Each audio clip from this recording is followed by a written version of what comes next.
Where the fuck is my teammate at, bro? For longer stretches of the game, how do we dictate the tempo bro, of the game? These niggas are going off of the changes that this Belgian team's made today, clearly they are approaching it with, I would say, a little bit of fear going into this, and they've adjusted their tactical lineup to adjust for this US team. And so the fact that we played them, I think, gives us confidence to say, you know what? Yes, they are this world-falling powerhouse, if you will. But you know what? We were toe-to-toe with them, and you know what? We could do that over the course of 90 minutes today. To me, it's also, I do take things from that match. Right?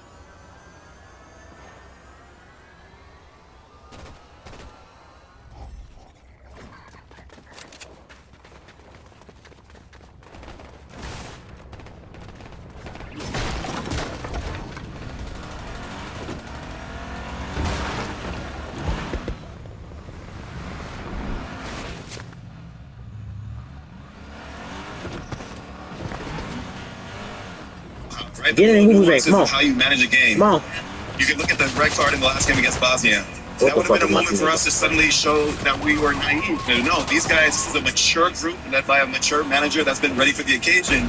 And so the biggest takeaways for me are similar to what Brad said, the confidence that you take from that, but then also just, once again, against top-level opponents who have that killer instinct, if you don't punish them when the opportunity comes, you can be punished and not get your moment. Let's be honest, though, this Belgium team also is not the same team from March either. They have not played to their own level in this tournament just yet. As most men take the field and this crowd is starting to fill in, it's going to be so loud in here. Hope we create that home environment to really put Belgium under pressure, because Belgium has not shown in this tournament just yet to be playing up to their highest level. Yeah. Sash, you compare the two teams from March, the team that has grown the most since that, so it's just a few months, is the USA. And that's for sure, because we haven't seen the old Belgium that we are well, essentially used to. Belgium, this is They're Bro. round of 16 for the third time in the last 4 World Cups. When they came into this tournament, high expectations for Belgium. They tie Egypt 1-1. They tie Iraq 0-0. They beat New Zealand 5-1, and then they beat Senegal in the very last minute in the last game. Senegal, and that was 3-2. When you look at this Belgium team, Brad, what can you tell? What can you talk about this team? It is a team that you cannot underestimate because they are unbeaten in 17 straight games since March of 2025. Yeah, listen, when you look at this team, you're immediately brought to the names within their squad, within their first 11. And you've got guys like Doku, De Bruyne that are on the bench, Romelu Lukaku, Courtois, players that have been playing with this Belgium national team for years and years. And so when you talk about experience and a mature performance for the U.S., this Belgium team has that ability to put together a mature performance and find a way to get the results. And so, yes, I didn't think they've been their sharpest. I don't think they've had a, quote-unquote, as successful tournament so far as they would have liked. But they're here. They're in the now, and they've advanced, and now they're going to face a much stronger test against this U.S. team. 3 things for me. One, into the tournament, I wasn't as high as everybody was on Belgium. I actually was looking forward to playing them in this round, and I hope I'm not made to eat my word, but I was looking forward to this matchup. 2, this game that we're looking at right now against Senegal, it showed me 2 things. 1, this team can get got at, right? This Senegal team, with their athleticism, like this goal in particular, I'm watching this goal happen, and I'm seeing Flo. I'm seeing Flo making a similar kind of run. I'm seeing Flo threatening that back line in a similar kind of way where he's exposing their weaknesses. This is just a lack of communication.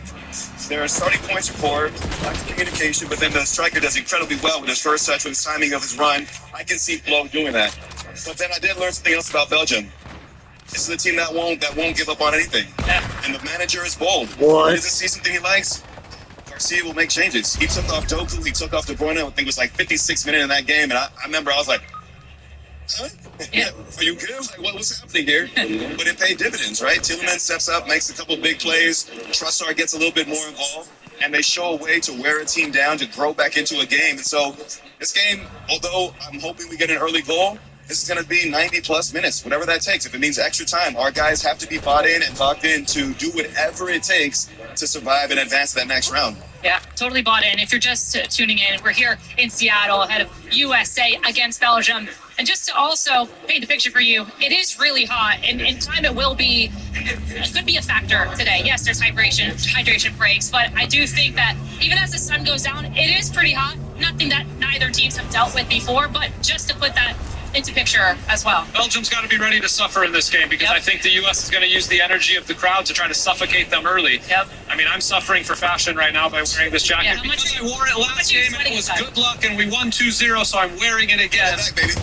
Hey, fashion over function. Absolutely. But to Sasha's point, listen, I was in Mexico City yesterday, right? Yeah. And at the Azteca, and to his point, England had to suffer. There were certain moments where they had to suffer. When they had possession in the first half, they tried to slow the game down and try to get the game on their terms. You could expect Belgium to try to find moments to do that as well. The difference is when our guys get our chances, we have to be sharper with them. We have to make them feel that pressure. We have to make them, in those spells where they are quote-unquote suffering, we have to really amp things up, increase our intensity and be sharp and put them under pressure consistently. Whether that's serving balls in the box, whether that's our wide players, Christian, Des taking on players and committing them in the final third. I think there's many ways that we can get at this team, but if we are efficient with our chances, to me, that'll be the difference maker. How about England in the last 30 minutes yesterday? Boy, did they have to suffer, and they just defended with their lives. And so we'll get to the Belgium lineup soon, but they've left a lot of firepower on the bench in this game, which makes me think that they are playing for the last 20 or 30 minutes of this game. But listen, conditions are not, right? And whether it's the U.S. or Belgium, we're playing in a knockout round. And so whether it's hot, whether it's humid, whatever it is, nothing is going to replicate the energy that these U.S. players are going to feed off of from this atmosphere, from this crowd. So, we talk about England, we talk about suffering, we talk about going into these games. Guess what? They're going into this game with excitement. Absolutely.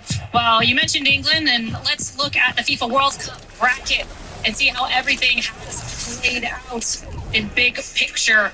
And as you can see, a lot has played out, a lot of action over the past few days. And on your left side of this screen, you will see United States against Belgium.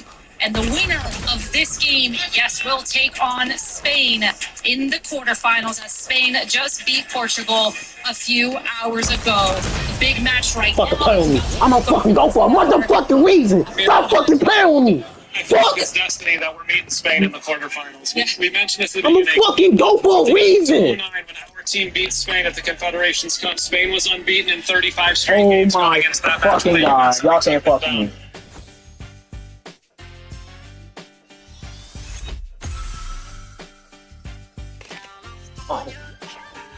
Again, nigga, I'm a fucking go for motherfucking reason.